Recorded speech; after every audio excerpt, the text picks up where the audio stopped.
हमारी माँ खतीजा ताजीर थे और तिजारत करते थे, और हमें क्यों ट्रोल किया जाता है? क्योंकि उनके तिजारत में और हमारे में बहुत फर्क है। जब माँ खतीजा तिजारत करते थे तो वो किसी मर्द से इंटरेक्शन नहीं करते थे, हम कर रहे हैं। सहर मैम और सना मैम के वास्ते एक सवाल है, आप फिल्म इंडस्ट्री छोड़ के ये इंडस्ट्री को कैसे आए, मतलब रीजन क्या है आपका? वेल आई थिंक मैं हमेशा कहती हूँ कि जो भी लोग तिजारत कर सकते हैं और जिनके पास जो भी किस्म का सोर्स है, और अगर वो खुद अपना काम कुछ कर सकते हैं तो उन्हें करना चाहिए। और जाहिर सी बात है, हर इंसान हलाल कमाई का जरिया ढूंढता है, और अगर हमें वो जरिया मिल जाता है और हमें लगता है कि नहीं, मैं ये सब अपने टर्म्स एंड कंडीशंस पे कर सकती हूँ, मैं घर पे रह के काम कर सकती हूँ, अगर मैं जॉब पे जा रही हूँ या ऐसा कोई काम कर रही हूँ, मैं हिजाब कर सकती हूँ, मैं नकाब कर सकती हूँ, मुझे किससे बात करना है नहीं करना है, मेरे पास ये चॉइस है, तो आई थिंक हर किसी को करना चाहिए। तो कंसिडरिंग आज मेरे पास वो चॉइस है, अगर मुझे कोई आदमी से बात नहीं करनी है तो मैं नहीं करती हूँ, लेकिन मैं एक जॉब पे जाऊंगी तो मुझे तो करना पड़ेगा ना। तो आई थिंक इसके लिए मुझे तिजारत करना और खुद का बिजनेस करना ज्यादा पसंद है, ताकि मैं अपने मर्जी के हिसाब से काम कर सकूं। और अगर आगे मुझे और चेंजेस करने हो अपनी जिंदगी में, जैसे ऑब्वियसली मैं चाहूंगी कि मैं एक दिन फुल नकाबी हो जाऊं, मेरा शक्ल बिल्कुल भी दिखाई ना दे, तो भी मैं हया को कंटिन्यू कर सकती हूँ कि भाई अब मैंने अपना फेस कवर कर लिया है पूरी तरीके से, और अब मैं बिल्कुल भी नजर नहीं आऊंगी, मेरा चेहरा कहीं नजर नहीं आएगा। लेकिन कंसिडरिंग ये बिजनेस मेरा है, मुझे कोई जॉब से निकाल नहीं सकता। सो आई थिंक या that is something which is there. तो हम पहले एक हराम तिजारत में थे। Business industry is also business, कमाना, घर चलाना, अपने ख्वाहिशों को पूरा करना, जो एकदम हराम कमाई थी। तो जब आप अल्लाह की राह में निकल गए हो तो ऑफ कोर्स आपको एक हलाल कमाई कमानी है जो आपके शरीयत में हो, आप कुछ ऐसे गलत नहीं कर सकते, तो आपको बहुत कुछ सोचना है। एंड मेरा बिजनेस जो है वो है एक एग्जीबिशन का, जिसमें बहुत सारे लोगों को भी एक फायदा मिलता है कि लोग जो खरीदने आते हैं उनको भी डिस्काउंट मिलता है, और जो स्टॉल्स डालते हैं उनको भी एक जरिया मिलता है हमारे थ्रू कि वो ज्यादा से ज्यादा कमाई कर सके। तो उस तरीके से मैंने सोचा कि लोगों को भी कुछ काम आऊं मैं, और कुछ ऐसा करूं कि सभी का फायदा हो, हमारा भी हो उनका भी हो। तो उस तरीके से हमने कुछ ऐसा प्लान किया बैंगलोर में कि सबका फायदा हो और ऐसे एग्जीबिशंस करूं अल्हम्दुलिल्लाह। तो यस, हमारी माँ खतीजा भी एक कोनो भी ताजीर थे। तो मैम आज के डेट में वुमेन्स जो ऐसा बिजनेस करते हैं तिजारत, तो उसमें बहुत सारे लोग ट्रोल्स करते हैं, तो आप उन लोगों को कैसे डिफेंस करोगे? एक्चुअली एक प्रॉब्लम भी है यहाँ पे, लोग बार बार सिर्फ ये एक चीज को जहन में रखते हैं कि हमारी माँ खतीजा ताजीर थे और तिजारत करते थे, और हमें क्यों ट्रोल किया जाता है? क्योंकि उनके तिजारत में और हमारे में बहुत फर्क है। जब माँ खतीजा तिजारत करते थे तो वो किसी मर्द से इंटरेक्शन नहीं करते थे, हम कर रहे हैं।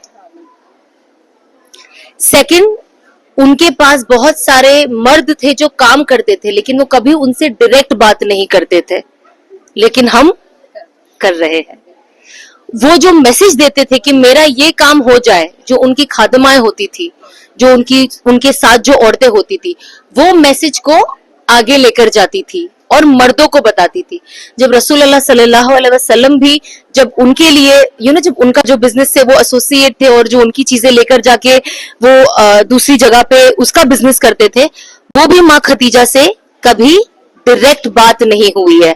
अब हमको प्रॉब्लम यह है कि चीजें पता ही आधी है, तो हम आधी चीजों को लेकर आगे जाते, क्योंकि माँ खतीजा जैसी हया वाली औरत है ना, रसूलुल्लाह सल्लल्लाहु अलैहि वसल्लम की जितनी भी बीवियां थी, जितने भी हमारी अम्माएं थी, उनमें जितनी हया थी, उसका अगर 1% भी हमारे अंदर आ जाए तो बहुत बड़ी बात होगी, लेकिन हमारे अंदर ये नहीं है।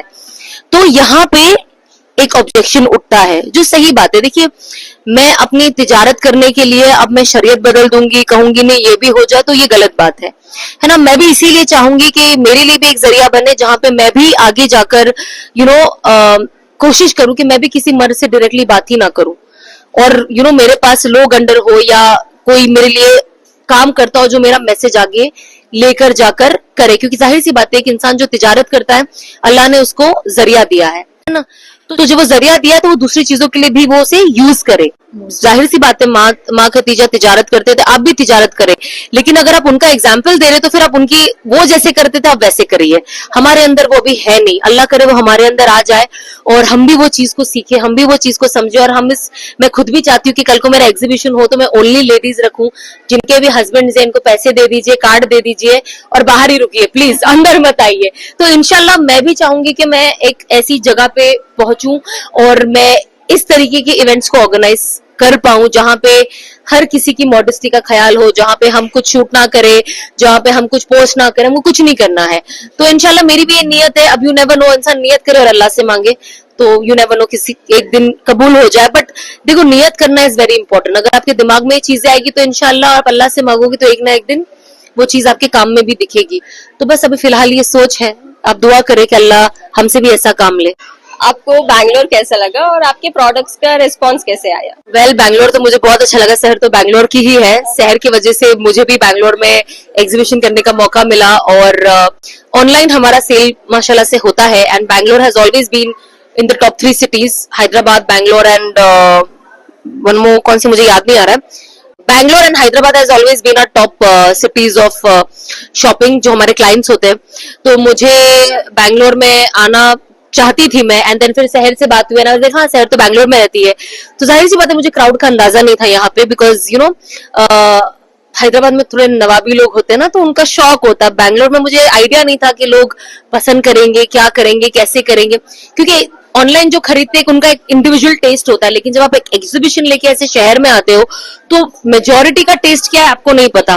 But I was very impressed and Bangalore has always been very nice. And मुझे इतने सारे अच्छे अच्छे लोगों से एग्जीबिशन में मिलने का मौका मिला। आज भी जितने लोग आए वो मेरे पहले एग्जीबिशन में भी आ चुके हैं। आज इनफैक्ट 2 औरतें कश्मीर से आई है और कल एक झारखंड से आई थी for this exhibition to meet us. So I think that itself speaks volume के हमारा ब्रांड का।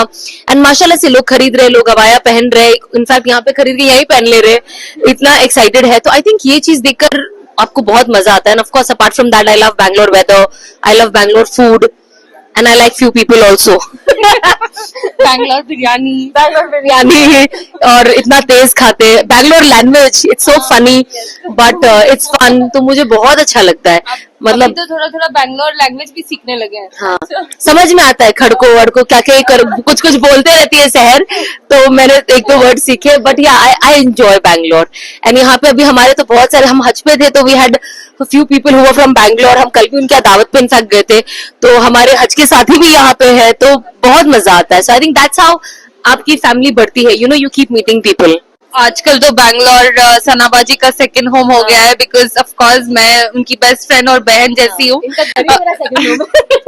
बैंगलोर एक मायका जैसा हो गया सनाबाजी के लिए। जब भी आपको माइंड रिफ्रेश करना है, कुछ भी अच्छे लोगों से मिलना है, या फिर आपको तिजारत भी करनी है उसके साथ साथ, तो yes, and Bangalore is always so welcoming. इतना सारा प्यार मिलता है बैंगलोर में, तो अल्हम्दुलिल्लाह। एंड ऑल्सो उसके साथ साथ आई थिंक बैंगलोर की कितनी सारी लड़कियां मुझे भी आके मिलती हैं और एग्जीबिशन में भी मिलती हैं, जो कहती हैं कि सनाबाजी की वजह से बहुत इंस्पायर हुए हैं वो लोग। तो it feels very nice. I think Bangalore में एक बड़ा चेंज और ट्रेंड लेके आई है सनाबाजी विथ हर हिजाब एंड अबायाज।